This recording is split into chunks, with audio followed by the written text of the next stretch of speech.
শ্রীমঙ্গল শুধু একটি নাম নয়, এটি ভ্রমণপ্রিয় মানুষের কাছে এক আবেগ, এক স্বর্গরাজ্য।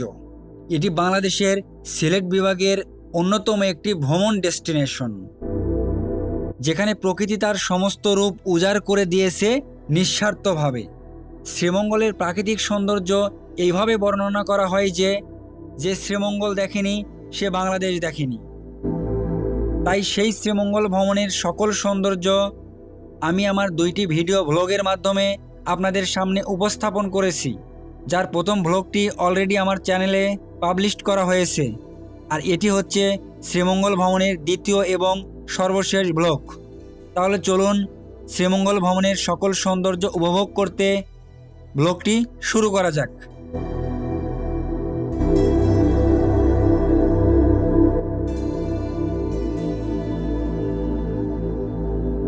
প্রথম পর্ব শেষে আমাদের আজকের দ্বিতীয় পর্বটা শুরু হচ্ছে নূরজাহান টি এস্টেট চা বাগানটি ঘুরে দেখার মধ্য দিয়ে। আপনি শ্রীমঙ্গল শহর থেকে জনপ্রতি 30 টাকা সিএনজি ভাড়া দিয়ে লোকালভাবে চলে আসতে পারবেন এই নূরজাহান টি এস্টেটের সামনে। আপনারা শ্রীমঙ্গল আসবেন, কিন্তু এই নূরজাহান টি এস্টেটে আসবেন না, তা কি কখনো ভাবা যায়? কেননা এই নূরজাহান টি এস্টেট শ্রীমঙ্গলের সবচেয়ে সুন্দর চা বাগানগুলোর মধ্যে একটি, বলা যায় সবচেয়ে সুন্দর চা বাগান শ্রীমঙ্গলের মধ্যে। তাই অবশ্যই এই শ্রীমঙ্গল ঘুরতে আসলে নূরজাহান টি এস্টেট ঘুরে দেখবেন, আশা করি আপনাদের ভালো লাগবে। তাহলে চলুন আপনাদের এই নূরজাহান টি এস্টেটটা ঘুরে দেখাই। বাংলাদেশের সিলেটকে বলা হয় সবুজের রাজধানী, আর সেই সবুজের বুকেই লুকিয়ে আছে সমুদ্রের মতো বিস্তৃত এক রোমাঞ্চকর সৌন্দর্যের নাম নূরজাহান টি এস্টেট। মৌলভীবাজারের শ্রীমঙ্গলের পথে পথে চোখে পড়বে টিলা জুড়ে ছড়িয়ে থাকা অসংখ্য চা বাগান, যার প্রতিটি পরতে পরতে রয়েছে সৌন্দর্যের ছোঁয়া। কিন্তু নূরজাহান টি এস্টেটের সৌন্দর্য যেন এক আলাদা গল্প বলে। কল্পনা করুন, চোখের সামনে চারদিকে ঢেউ খেলানো আকাশ সুই সুই টিলা জুড়ে অসীম সবুজের বিস্তার, ঠিক তার বুক জুড়েই সারি সারি চা গাছ, আর ভোরের কুয়াশায় ভিজে থাকা সূর্যের নরম রোদ্দুর। হ্যাঁ, এটাই নূরজাহান টি এস্টেট, চা বাগানের এক অমূল্য রত্ন। বাংলাদেশের সিলেটের বুকে এক অনন্য স্বপ্নপুরী, যেখানে প্রকৃতি, ইতিহাস, মানুষের গল্প আর অমূল্য সৌন্দর্য মিলেমিশে তৈরি করেছে এক জীবন্ত কবিতা। শান্ত পরিবেশ, সবুজ টিলা, ছবির মতো সুন্দর প্রাকৃতিক দৃশ্য আর চায়ের সুগন্ধ, সব মিলে এটি হয়ে উঠেছে ভ্রমণকারীদের জন্য নিঃসন্দেহে এক স্বর্গরাজ্য, যা কিনা আপনাকে নিয়ে যাবে এক অন্য জগতে। এই ছোট বাচ্চাদের খেলার মাঠটার কথাই চিন্তা করুন। দেখেন, মাঝখানে খেলার মাঠ আর তার চারপাশে রয়েছে চা বাগানের সবুজ সমারোহ। দৃশ্যটি সত্যিই মনোমুগ্ধকর। আসলে নূরজাহান টি এস্টেটের পাশেই এত সুন্দর যে একটি খেলার মাঠ রয়েছে তা অনেকেরই অজানা।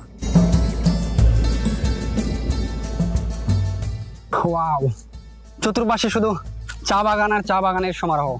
এটাই আমাদের বাংলাদেশের শ্রীমঙ্গল, এটাকেই বলা হয় চার রাজধানী।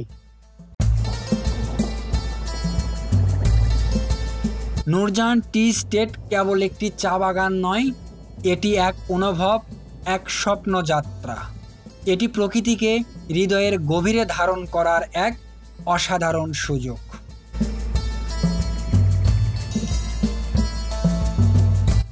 আপনারা যদি মাধবকুণ্ডে লেকে যান সিএনজি বা চাঁদের গাড়ি ভাড়া রিজার্ভ করে, তাহলে অবশ্যই এই নূরজাহান টি এস্টেটের ভেতর দিয়ে যে রাস্তা রয়েছে সেই রাস্তা দিয়ে আপনারা যাবেন, তাহলে অনেক সুন্দর চা বাগানের প্রাকৃতিক দৃশ্য দেখতে পারবেন।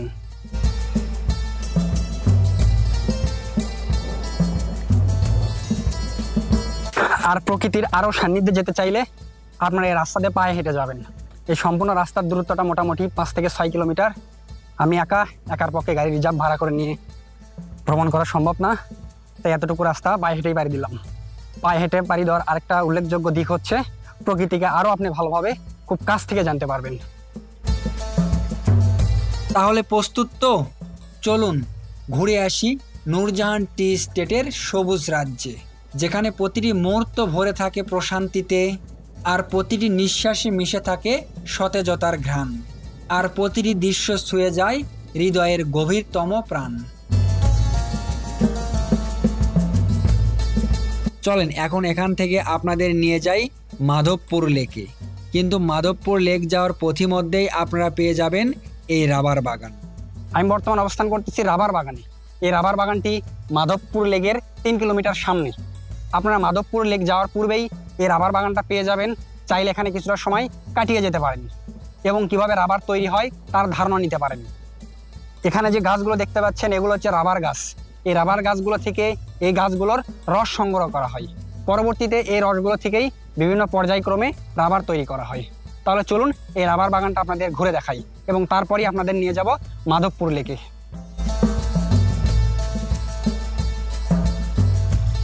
বাংলার মাটিতেই প্রকৃতির এক অদ্ভুত আশ্চর্যকর দান রাবার চাষ। দূর দূরান্তরে বিস্তৃত সবুজ রাবার বাগান, বাতাসে দুলতে থাকা লম্বা সরু গাছপালা, যা দেখে মনে হয় প্রকৃতি দাঁড়িয়ে আছে তার আপন মহিমায়। এই রাবার গাছটি প্রথমে একটি চারা গাছ হিসেবে জন্ম নেয়। তারপর অনেক যত্ন আর ধৈর্যের পর্শে বছর বছর ধরে এটি লম্বা এবং মোটা হয়, আর এক সময় পরিণত হয় সোনার ফসলের আধারে। ঠিক তখনই শুরু হয় রাবার সংগ্রহের বিশেষ মুহূর্ত। গাছের গায়ে ধারালো ছুরি দ্বারা টেনে দেওয়া হয় বাঁকা দাগ। ধীরে ধীরে সেই দাগ দিয়েই ঝরে পড়ে সাদা দুধের মতো তরল পদার্থ। এই তরল পদার্থকে বলা হয় লাটেক্স, যা একসময় পরিণত হয় রাবারে। অবিশ্বাস্য হলেও সত্য যে এই সাদা তরল থেকেই তৈরি হয় টায়ার, জুতা, গ্লাভস এবং খেলনা থেকে শুরু করে নানা শিল্পের অপরিহার্য উপকরণ। রাবার বাগানটা দেখা শেষ করে এখান থেকে আর অল্প একটু এগোলেই আপনারা পাবেন মাধবপুর লেক।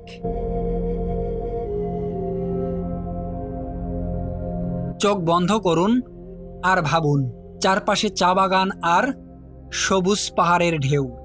তার বুকের ভেতর লুকিয়ে আছে নীল আকাশের প্রতিচ্ছবি আঁকা এক বিশাল নীল জলরাশি, যেখানে আকাশ নেমে এসেছে পানির বুকে, আর প্রকৃতি আপনাকে ডেকে নেয় তার গোপন সৌন্দর্যের রহস্য জানাতে, যা ভ্রমণকারীদের হৃদয় জয় করে প্রথম দেখাতেই। হ্যাঁ বন্ধুরা, এটাই সেই অপার্থিব মায়াবী জায়গা, কমলগঞ্জের এক বিস্ময়কর স্বপ্নপুরী মাধবপুর লেক। আজ আমরা আপনাকে নিয়ে যাব এই নীল রহস্যের রত্নে স্বপ্নময় হৃদয় ছোঁয়া যাত্রায়, যেখানে প্রতিটি মুহূর্তে লুকিয়ে আছে রোমাঞ্চ আর প্রশান্তির গল্প।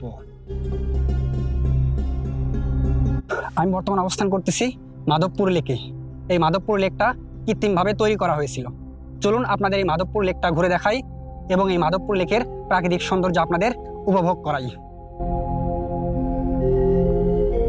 মৌলভীবাজার জেলার কমলগঞ্জে অবস্থিত এই মাধবপুর লেক শ্রীমঙ্গল শহর থেকে এর দূরত্ব মাত্র 20 কিলোমিটার।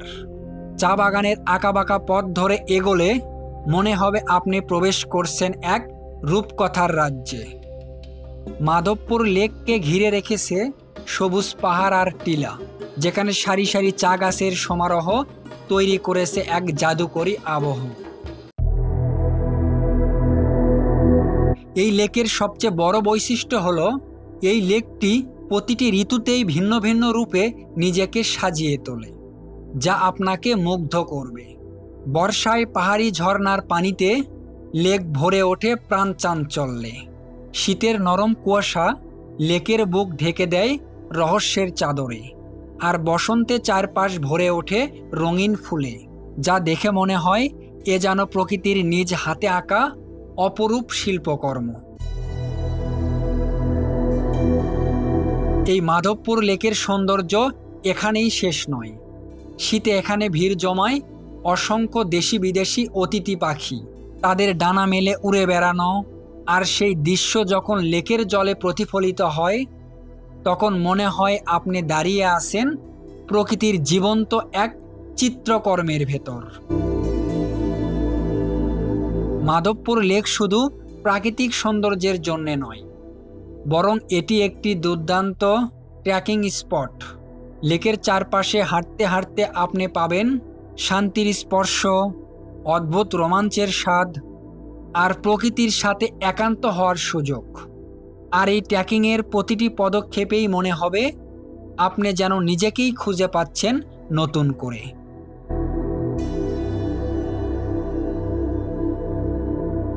এই মাধবপুর লেকে ঘোরার জন্য দুইটি রাস্তা রয়েছে, অর্থাৎ লেকের পাশ দিয়ে একটি রাস্তা দিয়ে চতুর্পাশ দিয়ে ঘুরে আসা যাবে, আর আরেকটি রাস্তা রয়েছে এই পাহাড়ের উপর দিয়ে। তো আমি যাওয়ার সময় এই পাহাড়ের উপর দিয়ে রাস্তা গিয়েছি শেষ প্রান্তে, এবং শেষ প্রান্তে আসার সময় এই লেকের পাশ দিয়ে যে রাস্তাটা রয়েছে সেই রাস্তাতে আসতেছি। তো আপনারা এখানে ঘুরতে আসলে অবশ্যই এক পথ দিয়ে যাবেন এবং আরেক পথ দিয়ে আসবেন, তাহলে দুই রাস্তারই সৌন্দর্য উপভোগ করতে পারবেন। তাহলে আর দেরি কেন, আজই বেরিয়ে পড়ুন পাহাড়ি সবুজের বুকে সেই নীল রত্ন মাধবপুর লেক দেখতে, যেখানে প্রতিটি মুহূর্ত আপনাকে উপহার দেবে আজীবনের জন্য এক অবিস্মরণীয় অমলিন স্মৃতি। মাধবপুর লেক ঘুরে দেখা শেষ করে এখন আপনাদের নিয়ে যাচ্ছি ধলাই সীমান্ত ফাঁড়িতে, যেখানে শহীদ হয়েছিলেন বীরশ্রেষ্ঠ হামিদুর রহমান। আমি বর্তমানে অবস্থান করছি পাত্রখোলা বাজারে। মাধবপুর লেক থেকে এই পাত্রখোলা বাজারের দূরত্ব 5 কিলোমিটার। এখান থেকে এই পথটি ধরে আপনারা যেতে পারবেন ভানুগাছ, আর এই পথটি ধরে আপনারা যেতে পারবেন হামহাম ঝর্ণায়। আর এখান থেকে এই পথটি ধরেই যেতে হবে ধলাই সীমান্ত ফাঁড়িতে। তাহলে চলুন একটু সামনের দিকে এগোনো যাক।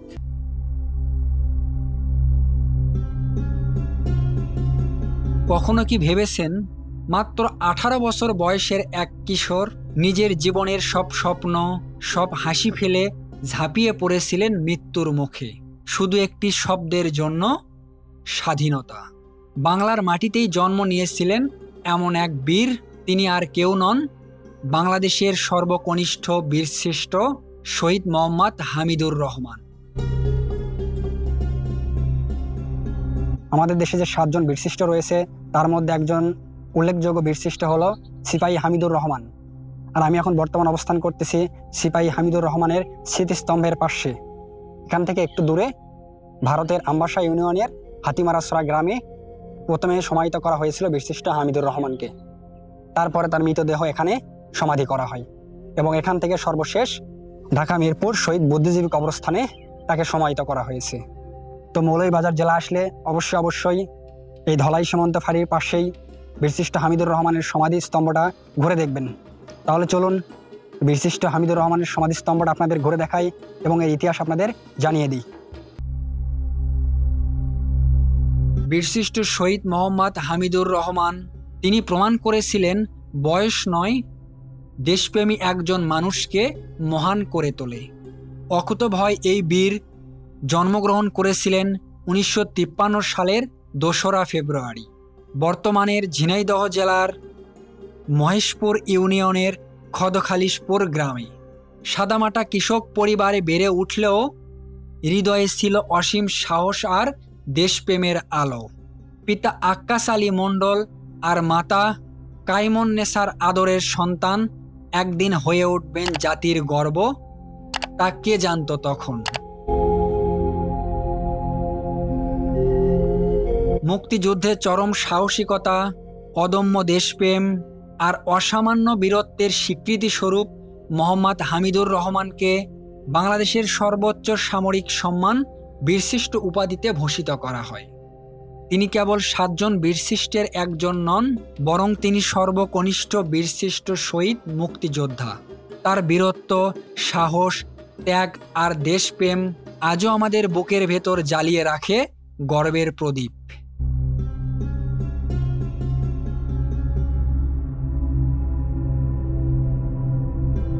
চরম সাহসিকতার সঙ্গে তিনি পাকিস্তান সেনাদের বিরুদ্ধে লড়াই করেন। 18 বছর বয়সেই অকুতোভয় এই তরুণ মুক্তিযোদ্ধা শহীদ হয়ে অমরত্ব লাভ করেন। বাংলার আকাশ, মাটি আর মানুষের কাছে তিনি হয়ে ওঠেন নিরন্তর গর্বের প্রতীক। বীরশ্রেষ্ঠ শহীদ মোহাম্মদ হামিদুর রহমান, আপনি শুধু গল্প আর ইতিহাসের এক নাম নন, আপনি আমাদের অত্যন্ত অনুপ্রেরণা, আমাদের গর্ব, আমাদের নিরন্তর আলো। আজ আমরা যে স্বাধীন বাতাসের নিঃশ্বাস নিচ্ছি, তার পেছনে রয়েছে আপনি এবং আপনার মতো লাখো শহীদের অমূল্য আত্মত্যাগ।